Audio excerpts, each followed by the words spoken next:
Le verre de cristal a failli m'échapper des mains alors que les paroles de mon père coupaient court au brouhaha ambiant du restaurant chic du 8e arrondissement. Ce soir, a-t-il annoncé en levant son verre avec un sourire plein de suffisance qui n'atteignait jamais ses yeux, nous célébrons notre vraie fille, celle qui a réussi.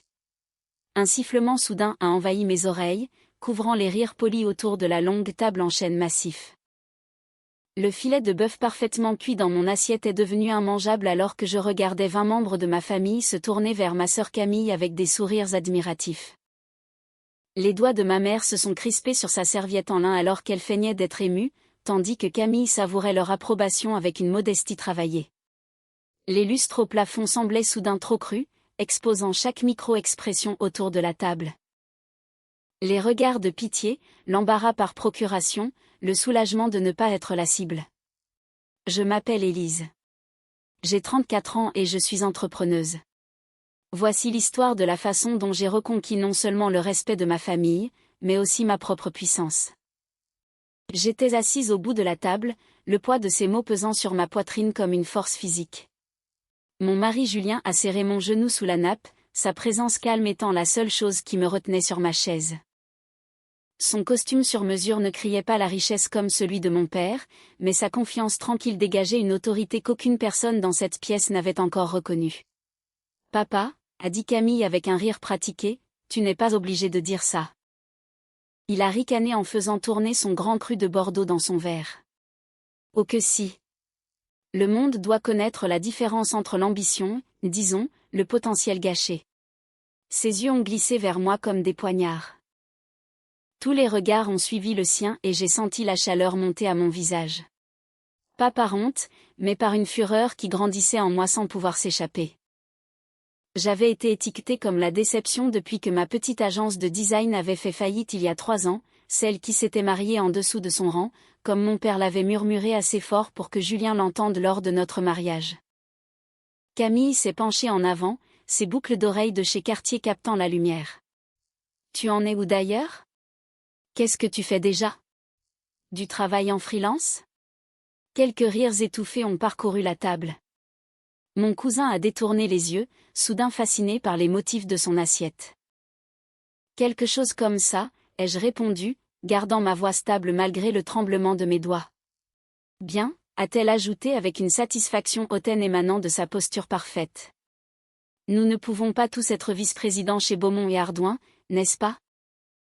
Mon père a gloussé en trinquant avec elle. Exactement. Tu as fait la fierté de cette famille, Camille. Tu as mérité ta place. Ma mère m'a regardé un instant, puis a rapidement détourné les yeux. Ce regard, mélange de pitié et d'embarras, a percé plus profondément que n'importe quel mot.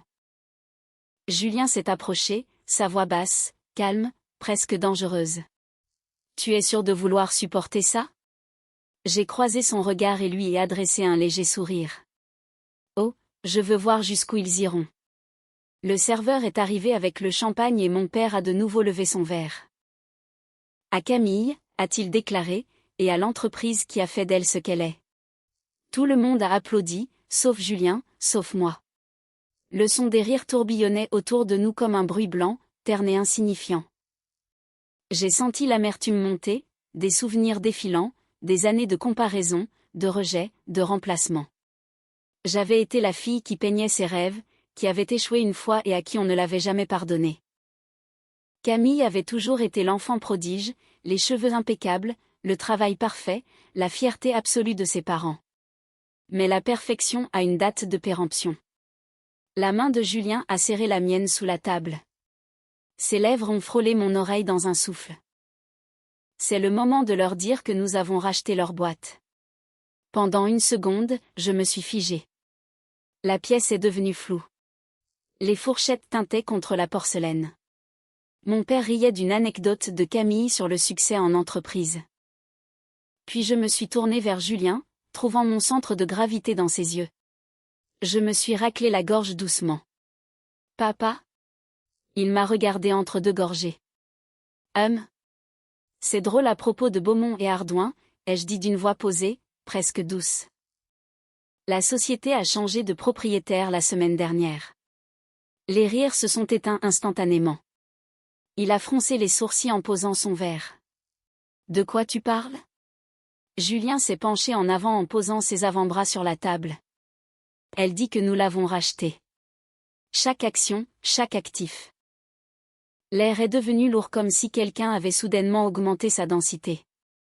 Camille a cligné des yeux, la confusion se transformant en incrédulité sur son visage parfaitement maquillé. Vous mentez. Julien a souri légèrement. Vous le découvrirez lundi matin lors de votre conseil d'administration. Nous y serons. Il a tapoté sa montre. Votre assistant l'a déjà confirmé dans votre agenda après avoir reçu notre notification officielle. Le verre de mon père a frappé la table avec un bruit sec, le vin rouge éclaboussant dangereusement le bord. Vous quoi? Je me suis adossé, sentant mon pouls ralentir vers un calme étrange et puissant. Tu disais être fier de ta vraie fille. Tu devrais faire attention à qui tu considères comme réelle, papa. Il se trouve que celle que tu as négligée vient de signer tes fiches de paix.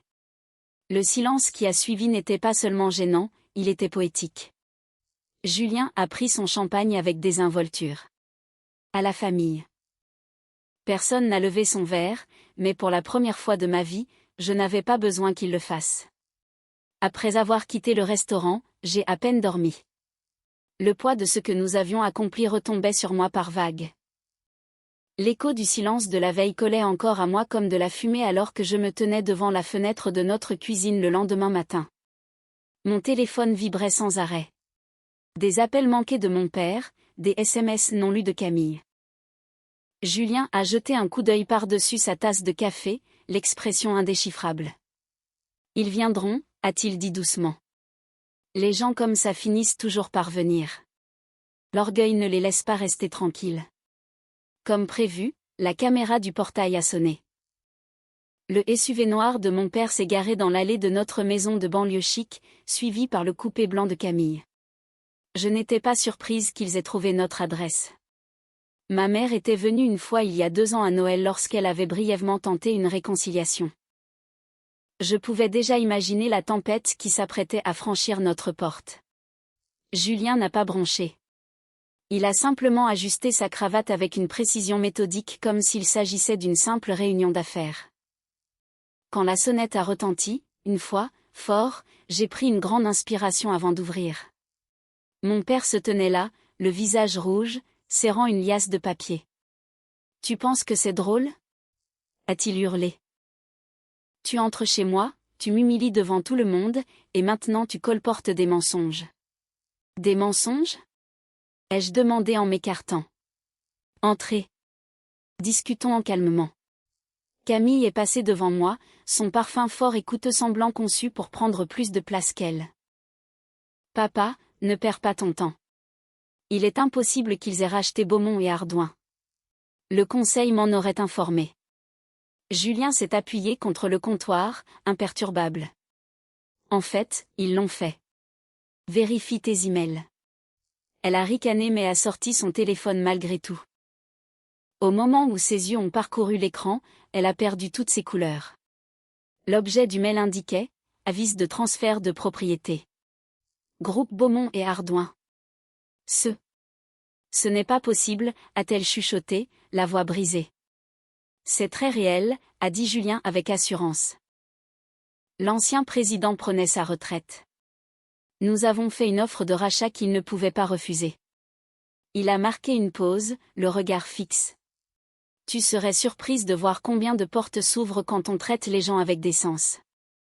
Mon père s'est tourné vers moi, la voix tremblante de fureur. Tu as planifié ça dans mon dos. J'ai soutenu son regard sans ciller. Tu as fait en sorte que je n'ai plus rien à perdre. Tu te souviens? Tu as ri quand ma petite start-up de design a coulé. Tu as dit que je ne comprendrais jamais rien aux affaires. J'ai laissé ces souvenirs s'installer entre nous. Alors j'ai appris, discrètement, efficacement. Il a jeté le dossier sur le comptoir, les papiers s'éparpillant. Tu penses que ça te rend meilleur que nous? Non, ai-je dit d'un ton stable. Ça me rend libre. Camille s'est jetée sur moi, les larmes aux yeux.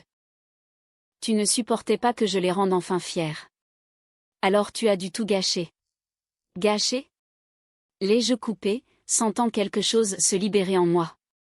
Tu as passé des années à me traiter comme ta tête de turc personnelle. Toi et papa avez construit un mur entre nous dès que le succès a frappé à ta porte. Tu ne voulais pas d'une famille, tu voulais un public. Julien s'est avancé alors, sa voix calme mais tranchante. Pour ce que ça vaut, Camille, nous n'avons pas acheté l'entreprise pour te ruiner. Nous l'avons acheté pour reconstruire ce que ton père a failli détruire par son arrogance et son favoritisme. La mâchoire de mon père s'est crispée. Tu ne me parles pas sur ce ton. Julien n'a pas élevé la voix. Vous avez passé votre vie à confondre la peur et le respect. Cela s'arrête maintenant. La pièce est devenue silencieuse, le tic-tac de l'horloge murale devenant soudainement audible. J'ai regardé mon père, l'homme qui m'avait dit un jour que les rêves ne payaient pas les factures, que l'amour était une faiblesse, que ma valeur dépendait de mon utilité pour lui. Pour la première fois, je ne voyais pas de puissance. Je voyais de la panique. Papa, ai-je dit doucement, je ne suis pas là pour me venger. Je suis là pour te montrer ce qui arrive quand on sous-estime quelqu'un qui refuse de rester petit. Il m'a fixé longuement, ses yeux faisant la navette entre les contrats et mon visage. Puis, sans un mot de plus, il s'est détourné et est sorti. Camille l'a suivi, mais pas avant de murmurer, tu le regretteras. Quand la porte a claqué, le silence semblait plus lourd qu'avant, mais cette fois il n'était pas étouffant. Il était sain. Julien a passé un bras autour de ma taille. Tu as géré ça parfaitement. J'ai expiré lentement en regardant leur voiture disparaître au bout de la rue. C'est étrange, ai-je dit, la voix tremblant à peine, comme la paix ne ressemble pas toujours à de la paix au début. Il a souri. Donne-toi du temps. Demain, c'est le conseil d'administration. C'est là que la vraie tempête commence. Le lendemain matin, alors que nous nous rendions au siège de Beaumont et Ardouin, je revoyais mentalement les faits que nos enquêteurs avaient découverts sur la baisse des bénéfices de l'entreprise au cours des 3 derniers trimestres. Julien et moi avions passé l'année écoulée à bâtir discrètement notre portefeuille d'investissement en utilisant les bénéfices de son cabinet de conseil en technologie et de ma nouvelle agence de design. Nous avions approché le président sortant avec discrétion après avoir entendu des rumeurs de départ, lui offrant précisément ce qu'il voulait, une sortie propre et le respect de son héritage. La salle du conseil vibrait d'une tension sourde. Les parois de verre surplombaient les toits de Paris, le soleil du matin découpant des ombres sur l'acier. Le logo de l'entreprise brillait sur le mur du fond, mais aujourd'hui, il n'appartenait plus à mon père ni à ma sœur. Julien et moi sommes entrés ensemble, main dans la main. Les membres du conseil, tous en costumes impeccables, se sont tournés vers nous avec une curiosité prudente. Certains souriaient poliment, d'autres évitaient mon regard. Ils avaient déjà reçu la notification officielle. La direction avait changé de main. Au bout de la longue table en acajou siégeaient mon père et Camille. Ils semblaient furieux. Elle semblait désespérée. Tous deux s'accrochaient à l'illusion du contrôle. Julien a rompu le silence en premier. Bonjour à tous. Depuis vendredi dernier, ma femme et moi sommes les actionnaires majoritaires de Beaumont et Ardouin. Nous vous remercions de votre présence. Camille a jeté son stylo. Vous ne pouvez pas arriver ici et faire comme si vous possédiez les lieux. Julien a haussé un sourcil. Nous ne faisons pas comme si nous les possédions, Camille. Nous les possédons réellement. Des rires ont parcouru discrètement la salle. Quelques cadres ont bougé nerveusement, cachant des sourires derrière leurs tablettes. Le regard de mon père aurait pu brûler de la pierre. Il s'est levé, la voix tonitruante. Vous ne comprenez pas ce que vous avez fait. Cette entreprise n'est pas un jeu. Il m'a fallu 30 ans pour la bâtir. Je l'ai regardé calmement. 30 ans à embaucher tes favoris, à promouvoir ta fille et à écraser les autres. Tu as bâti un empire sur l'humiliation, papa. Je suis juste là pour nettoyer les dégâts. Il a fait un pas en avant, d'un ton bas et venimeux. Tu penses pouvoir diriger une corporation? Tu n'as même pas été capable de diriger ta propre vie. Julien s'est tenu à mes côtés, sa voix tranchante comme une lame. Elle a reconstruit sa vie à partir de rien. C'est plus que ce que vous avez jamais fait. Camille s'est tournée vers le conseil, la voix tremblante. Vous me connaissez tous. Vous savez que j'ai maintenu cette entreprise rentable. Allez-vous vraiment laisser des étrangers venir et tout reprendre? Le directeur financier s'est raclé la gorge. En fait, Camille, avec tout le respect que je vous dois, les bénéfices de l'entreprise ont chuté pendant 3 trimestres consécutifs. Son visage est devenu livide. Quoi? Je me suis penché légèrement, posant mes mains sur la table. Je le sais parce que je vous observe de l'extérieur depuis longtemps. Vous avez dépensé de l'argent dans des bureaux de luxe, des bonus pour vos amis, et vous avez laissé vos employés sous-payés. Cela s'arrête aujourd'hui. Mon père a serré les poings. Et alors maintenant? Tu vas nous licencier? J'ai hésité, puis j'ai dit calmement, non. Je ne suis pas comme vous. La pièce est redevenue silencieuse. Même Julien m'a regardé, surpris mais fier. Je n'ai pas besoin de vous humilier, ai-je continué. Vous resterez comme consultant pendant 6 mois, le temps d'apprendre à la génération suivante comment ne pas détruire une entreprise de l'intérieur. La voix de Camille s'est brisée. Tu fais ça pour me blesser. Non, ai-je dit doucement. Je fais ça pour que tu comprennes enfin ce qu'on ressent quand on est de l'autre côté de l'arrogance de quelqu'un. Mon père s'est rassis lentement dans son fauteuil, silencieux. Le poids de ce qu'il avait perdu semblait s'abattre sur lui d'un coup. Julien s'est de nouveau adressé au conseil, calme et posé. Avec effet immédiat, il y aura un plan de restructuration, de nouvelles priorités, des salaires équitables, la sécurité des employés et une gestion éthique. Ma femme dirigera la transition. Des applaudissements ont rempli la salle, hésitant au début, puis plus fort, comme si tout le monde attendait ce moment depuis des années. En regardant autour de moi, quelque chose en moi s'est apaisé. Pas un triomphe, mais une paix. Pendant des années, j'avais rêvé de leur prouver qu'ils avaient tort. Mais maintenant que c'était fait, je réalisais que je n'avais pas besoin de leur approbation. J'avais juste besoin d'arrêter de courir après. Quand la réunion s'est terminée, je suis passé devant mon père sans un mot. Il n'a pas levé les yeux. Camille restait figée, fixant son téléphone, faisant défiler les messages de collègues qui avaient déjà changé de camp. Julien m'a ouvert la porte. « Tu vas bien ?» a-t-il demandé. J'ai souri faiblement.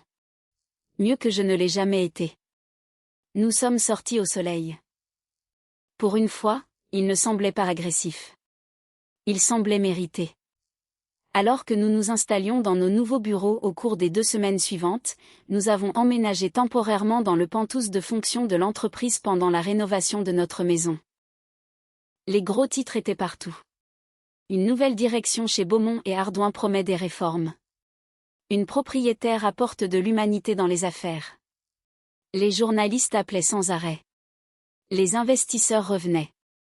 Les employés souriaient de nouveau dans les couloirs. Mais le succès ne fait pas taire la jalousie. Il l'amplifie. Ce soir-là, alors que les lumières de la ville scintillaient derrière la vitre du penthouse, j'ai reçu un appel d'un numéro inconnu. J'ai failli ignorer l'appel jusqu'à ce que j'entende la voix. « Félicitations, Frangine », a dit Camille, les mots dégoulinant d'amertume. « Tu penses vraiment qu'il t'aime ?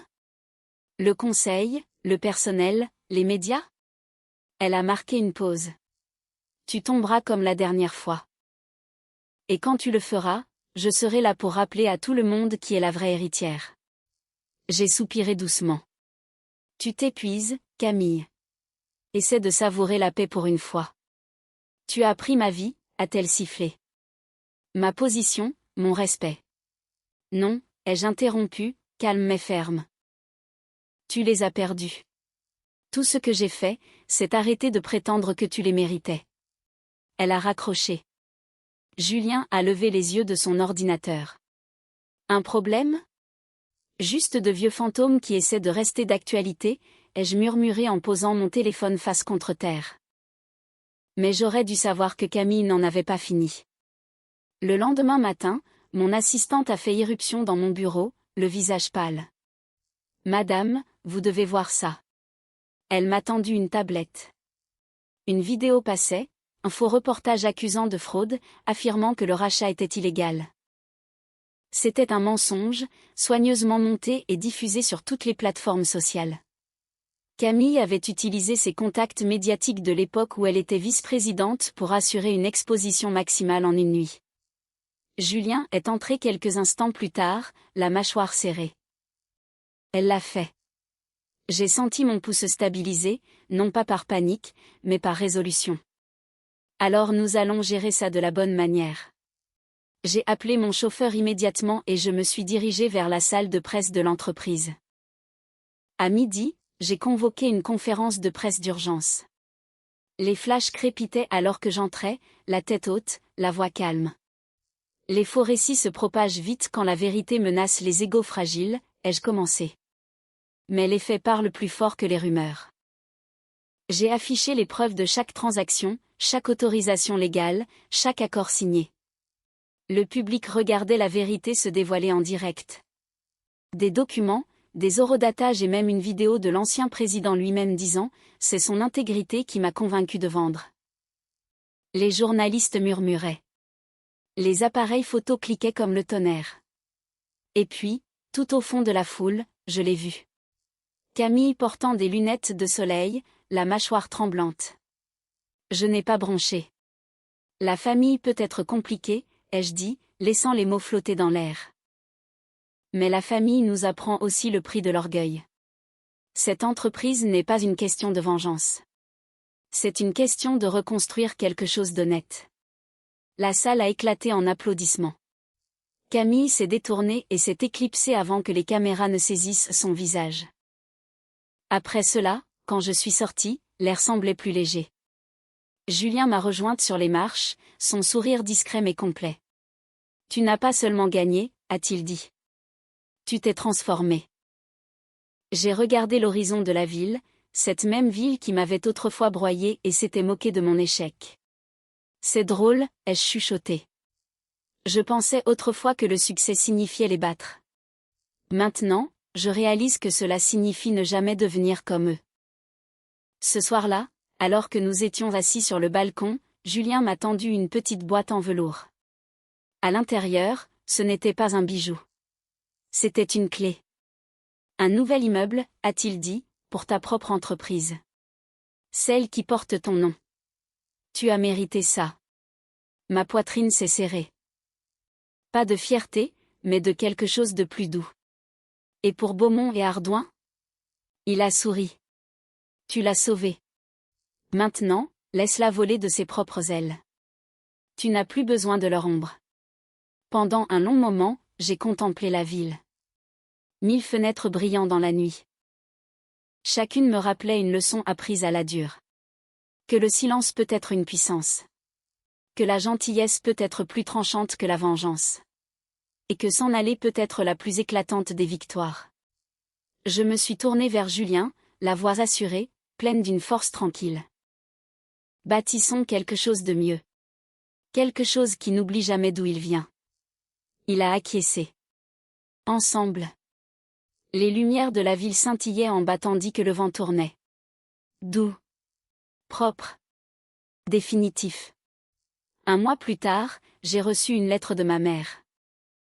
Elle a quitté mon père, trouvant enfin son propre courage après m'avoir vu trouver le mien. Quant à Camille, elle a fini par accepter un poste dans un cabinet plus modeste. Humiliée, mais apprenant peut-être enfin. Mon père, j'ai appris par la famille, s'est retiré dans sa maison au bord du lac. Seul avec ses regrets. Certaines blessures guérissent, d'autres nous apprennent simplement à vivre différemment. Cette histoire nous rappelle avec force que la valeur d'une personne ne se définit jamais par le regard de ceux qui refusent de voir son potentiel. Le parcours d'Élise illustre une vérité fondamentale que nous oublions souvent dans nos moments de doute. La meilleure réponse à l'humiliation n'est pas la haine, mais une réussite si éclatante qu'elle rend tout commentaire superflu. En choisissant l'intégrité plutôt que la rancœur, elle n'a pas seulement racheté une entreprise, elle a racheté sa propre dignité et a brisé un cycle de toxicité familiale qui durait depuis des décennies. La véritable victoire ne consiste pas à écraser les autres, mais à s'élever si haut que leurs critiques ne sont plus que des murmures lointains. La fin de l'histoire, avec le départ de la mère et la remise en question de la sœur, montre que le courage d'une seule personne peut devenir un catalyseur de changement pour tout son entourage. C'est une leçon de résilience et de détermination qui prouve que l'échec n'est jamais une fin, mais souvent le terreau fertile où poussent les plus grandes réussites futures. Et vous, qu'en pensez-vous? Avez-vous déjà vécu une situation où vous avez dû prouver votre valeur face à des proches qui ne croyaient pas en vous? Auriez-vous été capable, comme Élise, de proposer une place de consultant à ceux qui vous ont fait du mal, ou auriez-vous choisi une rupture totale? Partagez vos expériences et vos réflexions dans les commentaires, cela m'intéresse beaucoup de lire vos parcours de vie.